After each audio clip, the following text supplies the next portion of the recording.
الحمدللہ رب العالمین والعاقبۃ للمتقین والصلاة والسلام علی رسولہ الکریم اما بعد فاعوذ باللہ من الشیطان الرجیم بسم اللہ الرحمن الرحیم آمنت باللہ صدق اللہ العظیم ان اللہ وملائکتہ یصلون علی النبی یا ایھا الذین آمنوا صلوا علیہ وسلموا تسلیما۔ تمام حاضرین و ناظرین میرے ساتھ مل کر نبی پاک صلی اللہ علیہ وسلم کی پاک بارگاہ کے اندر درود شریف کا نذرانہ پیش کیجیے۔ اللہم صلی علی محمد وعلی آلہ واصحابہ وبارک وسلم علیہ یا صاحب الجمال و یا سید البشر من وجہک المنیر لقد نور القمر لا یمکن الثناء کما کان حقہ بعد از خدا بزرگ دوئی قصہ مختصر۔ احباب ذی وقار، آج ہم نے بسم اللہ الرحمن الرحیم کے فضائل پر چند ایک باتیں عرض کرنا ہے۔ خالق ارض و سما کا پاک نام بسم اللہ الرحمن الرحیم کہ اللہ کے نام سے شروع کرتا ہوں جو بڑا مہربان نہایت ہی رحم والا ہے۔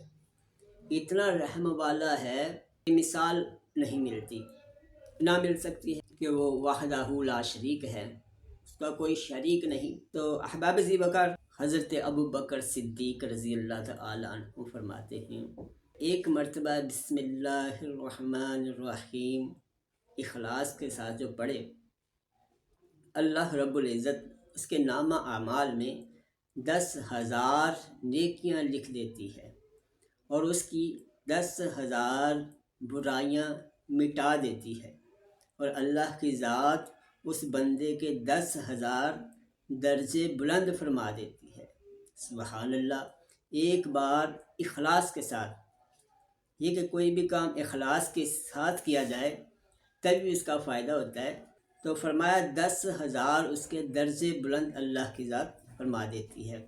احباب ذی وقار، حضرت عیسیٰ علیہ السلام کا گزر ہوا ایک قبر سے، قبر کے پاس سے گزر ہوا تو آپ نے مشاہدہ فرمایا کہ آپ صاحب کشف بھی تھے، تو آپ نے قبر کے حالات دیکھے۔ قبر کے اندر جو شخص تھا وہ گناہوں کے سبب اسے عذاب ہو رہا تھا، اس کی قبر میں شعلے بھڑک رہے تھے، وہ عذاب الہی میں مبتلا تھا۔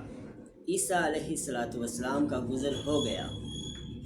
جب کچھ دیر کے بعد، کچھ عرصے کے بعد پھر آپ کا گزر وہیں سے ہوا، تو آپ علیہ السلام نے دیکھا کہ اس قبر میں اللہ رب العزت کی رحمتوں کی برسات ہو رہی ہے۔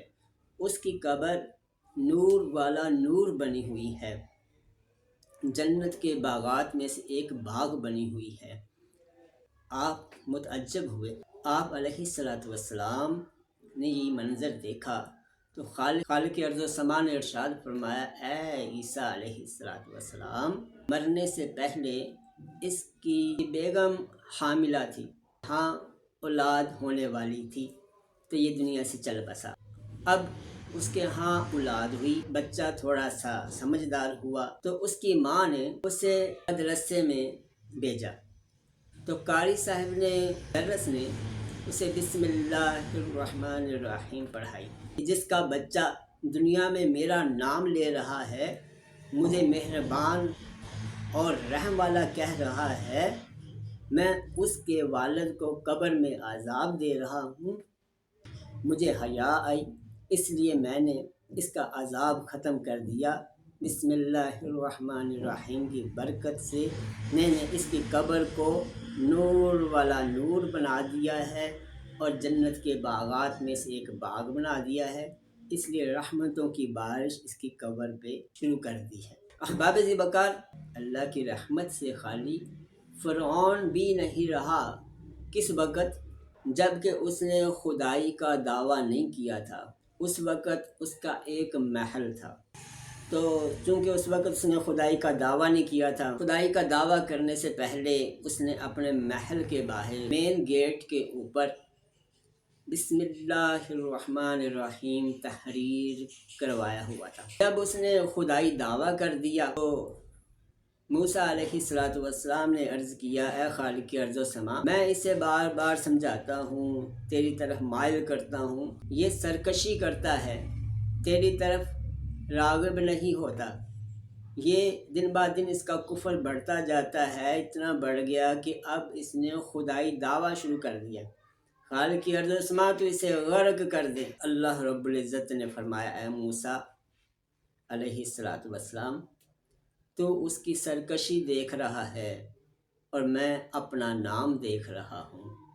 تو جب اس نے کچھ عرصے کے بعد وہ محل گرا دیا جس پر بسم اللہ الرحمن الرحیم لکھا تھا، تو بسم اللہ الرحمن الرحیم بھی وہاں سے ختم ہو گیا، محل گر گیا، دوبارہ اس نے تعمیر کیا۔ تو اس وقت جب کہ بسم اللہ الرحمن الرحیم کی برکت ختم ہو چکی، اس نے محل نیا تعمیر کروا لیا، تب اس پر عذاب الہی نازل ہوا تو وہ غرق ہو گیا۔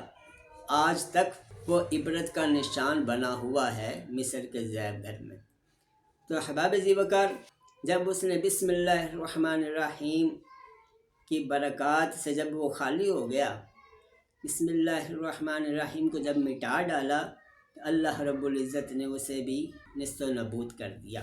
آپ علیہ السلام نے ارشاد فرمایا مزید کہ جو مسلمان مرد یا عورت سچے دل سے یعنی اخلاص کے ساتھ ادائیگی تلفظ کا خیال کرتے ہوئے پڑھے گا تو انشاءاللہ اللہ رب العزت اسے دوزخ سے آزاد فرما دے گا۔ اور ایک شخص نے مرنے سے پہلے یہ وصیت کی کہ مرنے کے بعد میرے سینے اور پیشانی پر بسم اللہ الرحمن الرحیم لکھ دینا۔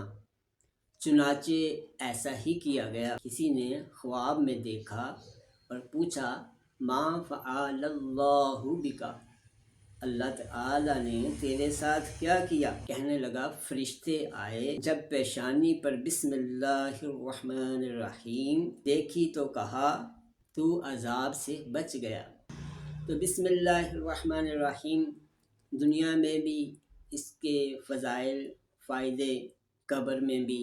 حضرت ابن عباس رضی اللہ تعالی عنہ روایت کرتے ہیں کہ نبی علیہ السلام نے ارشاد فرمایا، جب بچہ پڑھتا ہے بسم اللہ الرحمن الرحیم تو خالق ارض و سما اس بچے کے ماں، باپ، استاد اور بچہ ان کی بسم اللہ الرحمن الرحیم کی برکت سے بخشش لکھ دیتا ہے۔ تو احباب ذی وقار، ہمیں بھی چاہیے بسم اللہ الرحمن الرحیم کو پڑھتے رہا کریں۔ ہر جائز اور اچھا کام کرنے سے پہلے ہمیں چاہیے بسم اللہ الرحمن الرحیم پڑھ لینا، اس سے وہ کام بابرکت ہو جائے گا، ادھورا نہیں رہے گا، وہ انشاءاللہ بائے تکمیل تک پہنچے گا۔